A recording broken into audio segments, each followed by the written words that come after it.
안녕하세요. 원성도 TV를 찾아주셔서 감사합니다. 오늘은 바울의 일생 10번째 초대교회의 교훈에 대한 이야기를 해보겠습니다. 본문은 사도행전 3장, 4장, 5장, 6장을 본문으로 합니다. 교회가 이렇게 힘을 받을 때 베드로가 담임 목사격으로 교회를 섬겼을 것입니다. 그러나 이때는 성경은 신약은 없고 구약만 있었으며 교회도 자체 건물이기보다는 유대교 회당에서 서로 구약을 중심으로 예배를 드리던 때에 예수님이나 사도들이 복음을 전한 것입니다. 이때 사도행전 3장에 베드로가 교회에 들어갈 때 교회 문전에 앉아있던 안진뱅이 거린이 나사렛 예수 그리스도의 이름으로 일어나고 하나님을 찬양하게 됩니다. 그러자 보던 많은 사람들이 몰려 놀래자 베드로는 그들에게 놀라지 말고 하나님의 말씀을 잘 믿어 복 있는 삶을 살라며 성경의 예언을 풀어서 설교를 합니다. 그러다가 사도행전 4장에서는 사도들이 백성에게 말할 때 유대교 지도자들이 백성을 가르침과 예수가 죽은 자 가운데서 부활하는 전도함을 싫어하여 저희를 옥에 잡아 거둡니다. 이튿날에 관원과 대제사장과 장로와 서기관들이 사도들을 가리켜 너희가 무슨 권세와 누구의 이름으로 이런 안진뱅이를 일으키느냐 이렇게 묻자 베드로가 유대 지도자들에게 성령이 충만하여 너희가 십자가에 못 박은 나사렛 예수 그리스도의 이름으로 이 사람이 안진뱅이에서 일어나 건강하게 되어 지금 너희 앞에 섰느니라며 당당하게 간증을 합니다. 그러자 유대인들이 이러한 사실이 민간에게 더 퍼지지 못하게 사도들을 위협하여 이후에는 이 이름으로 아무 사람에게도 말하지 못하게 하니 베드로와 요한은 하나님 앞에서 너희 말 듣는 것보다 하나님 말씀 듣는 것이 더 옳으니 우리는 보고 들은 것을 말하지 아니할 수 없다 하며 하나님께 영광을 돌립니다. 사도들은 옥에서 풀려나자 그 동역자들에게 가서 제사장들과 장로들과 있었던 일을 다 말하고 기도를 요청합니다. 그러자 동역자들이 함께 주여 우리의 위험을 돌아보시고 저희 종들에게 담대히 하나님의 말씀을 전하게 하여 주시옵소서.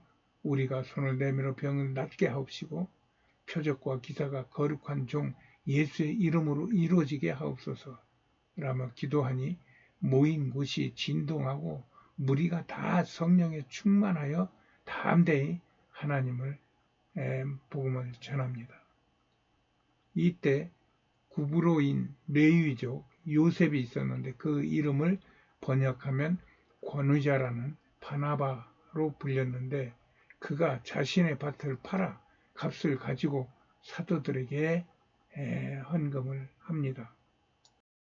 하나님의 은혜는 이렇게 그를 믿는 자들의 영혼을 감동시켜 저들이 자기 것이라고 주장하지 않고 하나님 것을 하나님 앞에 드리는 감사하고 기쁜 심정으로 자신들의 물질과 시간과 정성을 드리는 것입니다.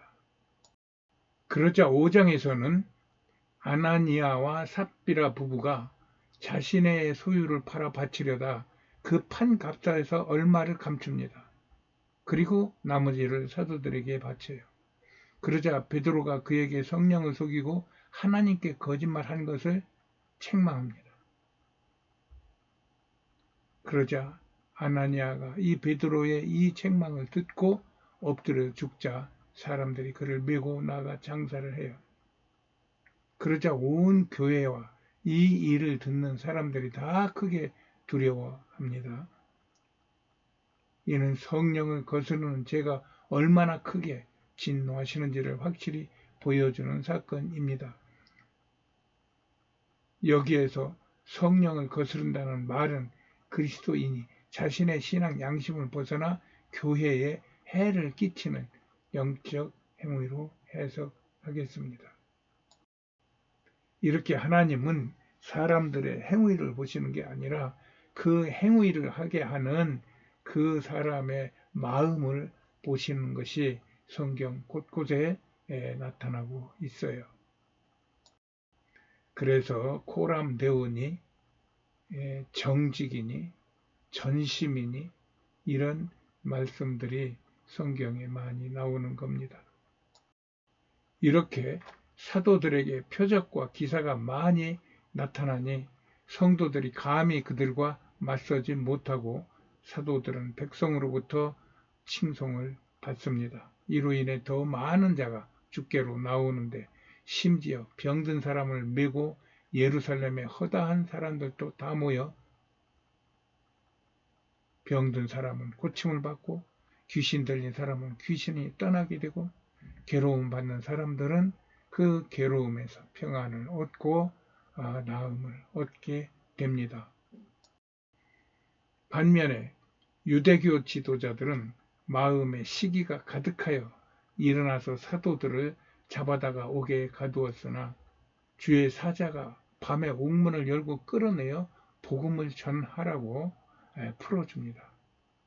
이렇게 성령에 충만한 주의 종들이 주의 사명을 감당할 때는 하나님께서 전적으로 책임지시고 주의 사자가 밤에 옥문을 연다는 말은 정말 상상할 수 없는 일인데 그런 일을 하나님께서는 시행을 하시면서 주의 백성들을 지키시고 또 그들의 사역을 통하여 하나님의 나라의 확장을 이루어 가시는 것입니다.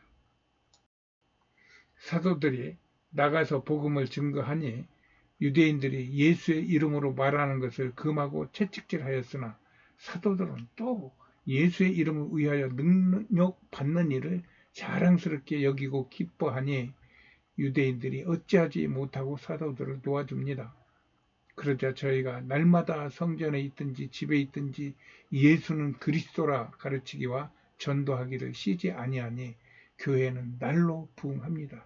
이것이 계속 말하는 초대교회의 교회에서 성령과 사탄과의 영적 상황인 것입니다.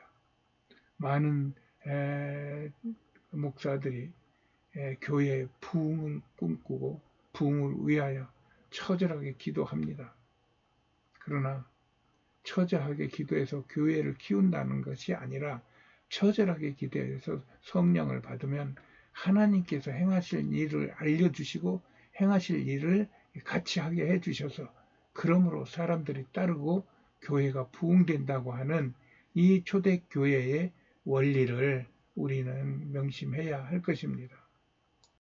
6장에서는 교회가 이렇게 부흥하니 교회 안에서 헬라파 유대인들과 히브리파 사람들이 서로 구제 문제로 다투어 12사도가 모여 의논을 합니다. 그리고 결정을 하기를 우리가 하나님의 말씀을 제쳐놓고 이 공궤를 일삼고 또 사람들의 사역을 주관하고 하느라고 시간을 뺏기는 것보다는 우리는 기도하는 것과 말씀 전하는 것에 집중하고 교회는 성령과 지혜가 충만한 칭찬 듣는 사람을 7명 택해서 그들로 하여금 섬기게 하자라고 결의를 합니다. 그리하여 온 무리가 이 말을 기뻐하고 스데반, 빌립, 브로고르, 니가노르, 다몬, 바메나, 니골라르 7명을 택하고 사도들은 그들에게 안수하여 집사를 세웁니다. 이상이 사도행전 3장, 4장, 5장, 6장에 기록된 초대교회의 간략한 모습입니다. 이로 인해 우리는 초대교회의 실상을 좀 더 구체적으로 들여다볼 수 있게 된 것입니다. 기독교에서 초대교회는 아주 중요한 위상을 차지하고 있어요. 이로 인하여 많은 학자들이 이 초대교회에 대하여 자세히 설명하고 있습니다. 그러나 일반 성도들이 그런 내용을 다 알기에는 역부족이에요. 이러한 때 일반 그리스도인들은 하나님의 말씀인 사도행전 3장, 4장, 5장, 6장을 깊이 묵상하는 것이 좋습니다. 그랬을 때 주의 성령께서 그 읽은 말씀 중에서 내가 어떤 말씀을 붙잡아야 되고 내가 어떤 비전을 가지고 어떻게 해야 될 것인지를 가르쳐 주신다는 말씀입니다. 오직 이렇게 성도는 말씀과 기도로 거룩하여질 뿐만 아니라 그로 인하여 하나님의 나라가 확장되게 되는 것입니다. 할렐루야. 이렇게 구약의 하나님, 복음서의 예수님과 함께 성도들에게 임하신 성령으로 인해 교회가 세워지고 부흥하여 그 복음이 온 세계에 퍼져나가는 것을 보며 우리의 오늘의 믿음과 헌신을 생각하는 것입니다. 그러므로 사도행전 1장부터 6장까지의 초대교회의 그 실상과 교훈을 자주 묵상하며 익히고 사도행전을 대하듯이 신앙생활을 해 나간다면 그는 틀림없이 더욱 성숙한 신앙의 진보를 보게 될 것입니다. 이러한 성령의 충만한 복이 우리 모두에게 임하기를 예수님의 이름으로 축복합니다. 축복합니다. 할렐루야. 오늘은 여기까지 하겠습니다.